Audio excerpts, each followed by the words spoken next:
ঢাকার প্রাণ বুড়িগঙ্গা একসময় ছিল বাণিজ্যের কেন্দ্র, জীবনের উৎস।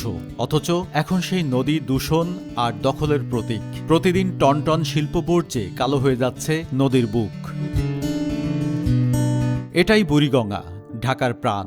একসময় যেখান থেকে শহর নিয়েছিল জীবনের গতিধারা, কিন্তু আজ নদীর বুক জুড়ে ভাসছে বর্জ্য, দুর্গন্ধ আর সঙ্গে দখলের দাপট। এই নদীর পানি থেকে অ্যালার্জি, চুলকানি, বিভিন্ন রোগে দেখা দিচ্ছে। আমাদের এই পানি দূষিত, বিভিন্ন কল কারখানা, ময়লা আবর্জনা এই নদীতে আসে। এই কারণে আমরা বিপদগ্রস্ত হয়ে গেছি। আগে ভরপুর মাছ পাইতাম, মাছে কোনো কমতি ছিল না। এখন এই যে ক্যাটফিস ছাড়নে, এই যে ক্যাটফিস নদীর ভিতরে আয় পড়নে শাখার ফিস, হ্যাঁ, এখন আমরা 100 খেয়া দিলে মনে একটা পুঁটি ওঠে। আমরা চাই সরকার এটা আরো একটু সুন্দর করুক, সময়ের ভিতরে মাছটা একটু উঠে আলাক। আসতে যাইতে কি সমস্যা হয়, কারণ পানিতে কি এতটা ময়লা হয়ে গেছে।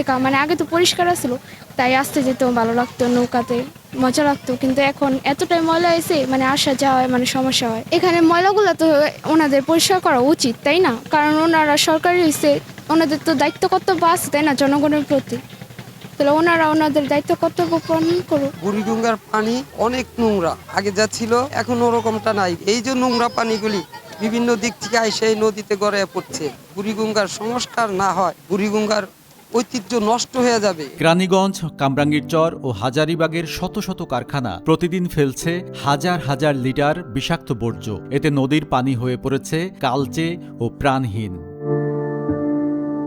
বুড়িগঙ্গার পানিতে এখন কোনো জীবিত প্রাণ টিকে থাকার পরিবেশ নেই। এটা পুরো শহরের জন্য হুমকি হয়ে দাঁড়িয়েছে। বিআইডব্লিউটিএ ও পরিবেশ অধিদপ্তর নিয়মিত অভিযান চালালেও দূষণ কোনোভাবেই কমছে না। অভিযানে কিছুটা দখলমুক্ত হলেও শিল্প বর্জ্য নিয়ন্ত্রণে কার্যকর কোনো ব্যবস্থা নেই।